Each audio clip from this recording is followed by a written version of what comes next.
contemporary now. Yeah, for my next number, I'd like to do a little thing.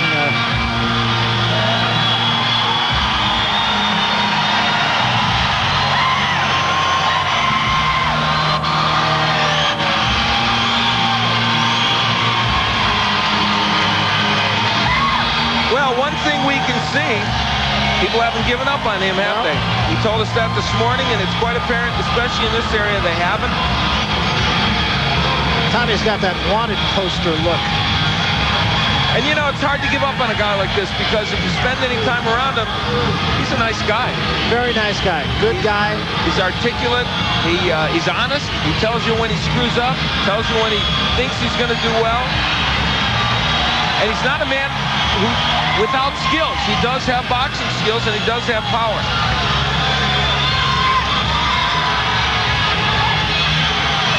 So here is Tommy Morrison.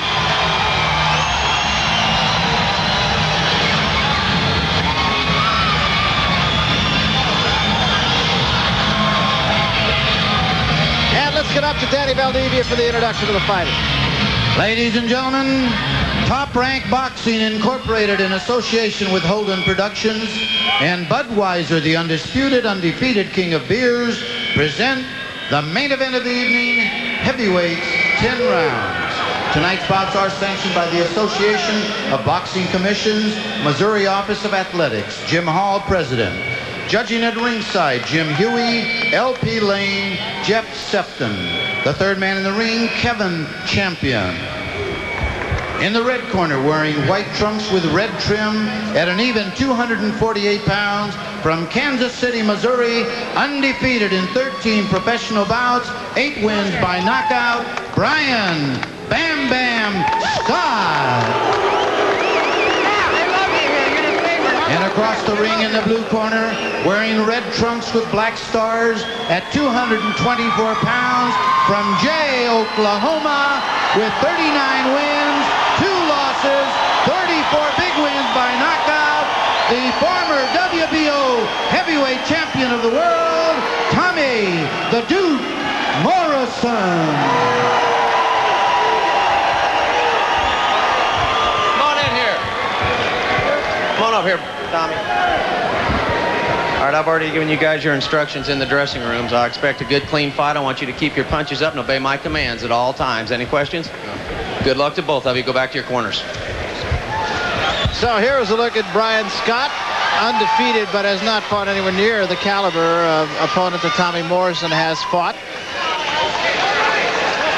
In fact, he won one fight without landing a punch. In fact, he knocked a man out without landing a punch. That was Alan Jamerson in his third fight. In the first round, about 30 seconds into the fight, Jamerson threw a wild right hand and threw his shoulder out and couldn't continue. That's the way to win a fight, isn't it?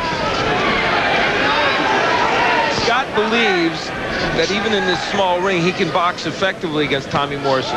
You can see that Morrison's in much better condition than when you last saw him against Tui Tuia. He was 238 pounds. Although Scott believes he's in the best shape of his life, and you won't find too many arguments. As we said, he started out. He has lost Michael Carbajal. He's lost 100 pounds. Well, you know, Morrison whacked him on the break there, and that Scott, excuse me, started exchanging with him. Probably exactly what Tommy Morrison wants. There's nowhere to go in this ring. So for boxing, this ring is a disaster if you want to move. That's what Scott wants to do. And these two guys really fill it up. 16 and a half feet. Plus the inside of the ring can be as big as 20 feet.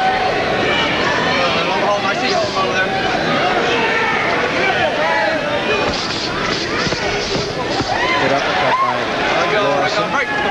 Nobody has ever questioned Tommy Morrison's power. He's a very good puncher, especially with the left hook. And it's the hand speed and the speed of the punches. And as you well know, you did many Mike Tyson bouts. It was the speed with which he punched that made him even more powerful. Scott believes from his sparring with Morrison that he can land some punches against him. Well, that's what I was going to say. At his best, Mike Tyson was also an outstanding defensive fighter. Yes. It's an area, of course, that Morrison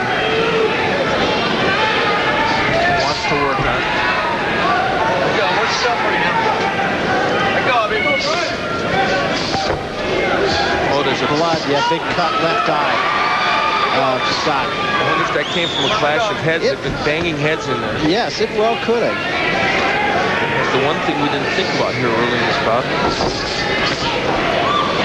Here we go. Work yourself free. Still can't see the severity of that cut. We said these two really fill up the ring. It's hard to see around them. Looks like it's above the left eye of Scott. Scott is throwing his jab out, but not with enough power to keep Morrison off.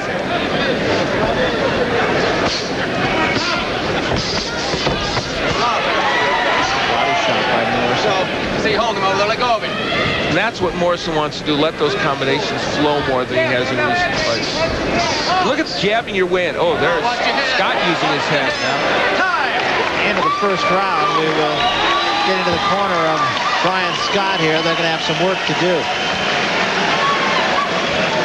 No, look at it. Well, they're going to stop the fight. I'll let you work on it. Okay. I'll let you work on it. I'm not going to stop it yet. I'll let you work on it. Okay. You know what? That's deep. It's interesting. That's a doctor that's in there. I don't believe that's a cut man. Give it a chance. You do a good job. Either that or a very well-dressed cut man. Hold still. Keep spinning. You're okay. Brian, jab and grab, baby, all day long, okay? Don't get on the ropes. You're doing great. Go. You're doing great, dude. You're doing great. Where's the mouthpiece? Brian, all right, baby. I got it. Okay, you're doing great. Hey, jab and grab. You're doing beautiful, man. Here's where Tommy Morrison nailed him with a shot. This may have been what caused the cut. We said possibly it was a, oh yeah, I'll bet you it was, because an uppercut when you throw it like that will create a cut, plus some right hands. So let's give Tommy Morrison credit. I think that was what caused it, not a clash of heads. Interesting, though, that I really don't believe that is a cut man in the corner there. And, you know, that's a highly specialized area of boxing. He was ready to stop the fight. And I believe I've ever heard a cut man say stop it. I think that was his manager that was suggesting it. Might have been. No, not. I mean, he was saying it's an awfully deep cut. There's Tommy Morrison with the edge in round one, obviously. Interesting strategy that they told Brian Scott. Jab and grab. And that is about what they want to do, especially in these early rounds. They did a good job on the cut.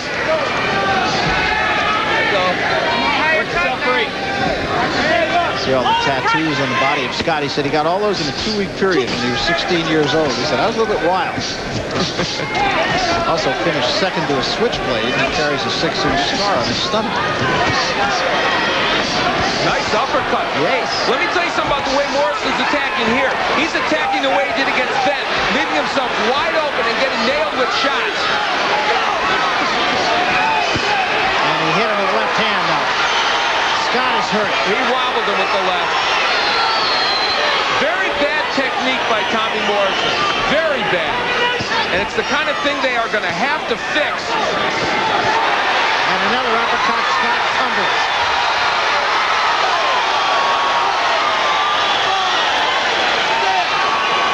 And they throw the towel and it's over.